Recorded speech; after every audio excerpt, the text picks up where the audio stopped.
One recent study shows that loneliness is one of the biggest killers in the United States. In fact, it's more deadly than obesity. So, in these presentations, I want to encourage you guys to travel more often because we'll all look for real connections. Another study found that one conversation in a day will help boost your immune system and also increase the level of happiness. That's why I think it's quite important and it's nice to have some random talking and meeting with strangers, just to have just to get a better view of the world and maybe understanding your problem for multiple sides. But if you don't have time to travel, maybe you just can install Tinder and look at yourself in another country so you can have some interesting talk from people with another background. Well, getting back to my point why travel is very important, traveling will help you to get real connections with people. And throughout my traveling journey, the most important thing that I truly learned is basically we are very similar, regardless your race, your religion, your sexual orientations. We're human, we are basically similar, not how different we are. We all need touch, we all look for love, we all are basically vulnerable, we struggle, and essentially we are basically lonely. So, for some instances, I want to give an example how the traveling journey shapes who I am today. Because through this traveling, I become more resilient and I have a better surviving skills. Just last year, I went to Machu Picchu and I was trained for 12 hours on the edge of hills and canyon because there were roadblocks in Peru because of the political turmoil. And back in Miami, I was stabbed. I was almost stabbed. And well, that was clearly my fault because I walked down the street in the middle of the night. And when I went to Havana, Cuba, I just realized how hard life was for the Cuban. People had to line up just to get a flower and ibuprofen. The last one, I didn't bring my passport back in LA, so I had to negotiate with the TSA. I had to convince them so I could fly back to San Francisco. The first 3 officers denied me, and they told me it won't work, honey.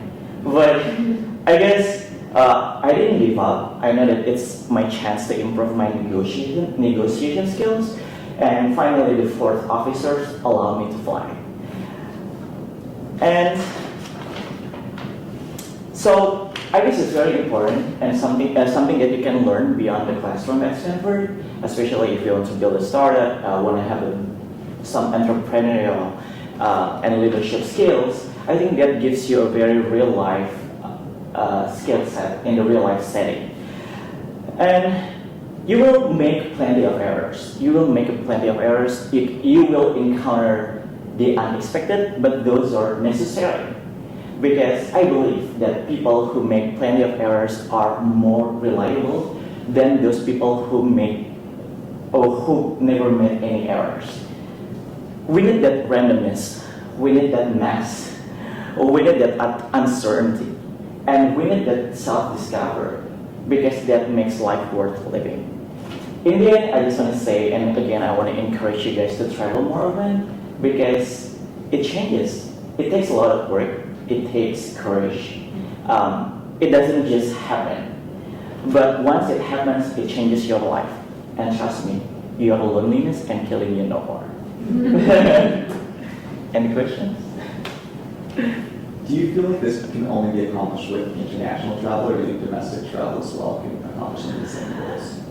I would say it could be a little bit of both, but for overseas traveler, I think it will broaden a little bit your horizon because you will see a lot of people who are racially or different from you.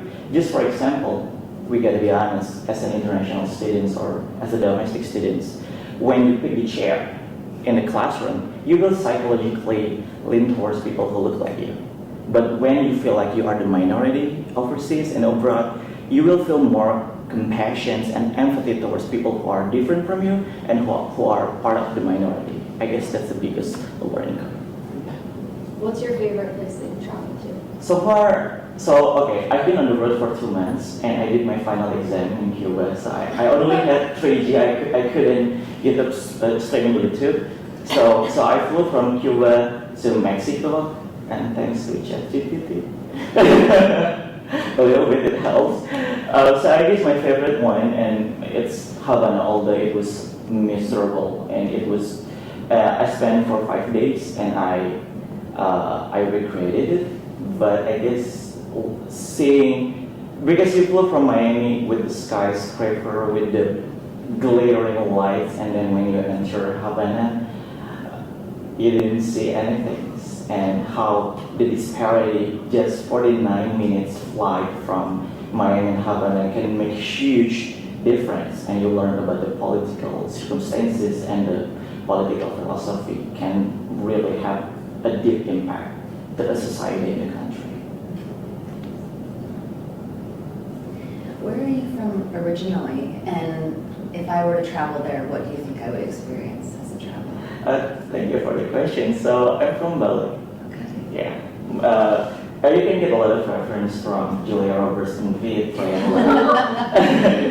That's the girl who felt anxious, divorcee, but didn't have to get divorced. She's a divorcee, and she was, and she traveled to India, and she traveled to Bali to get some peace of mind. And I really recommend you go to Bali because it's very tranquil.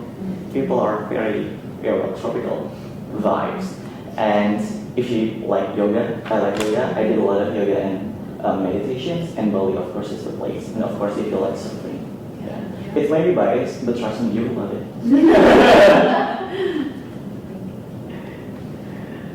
Thank you. Thank you.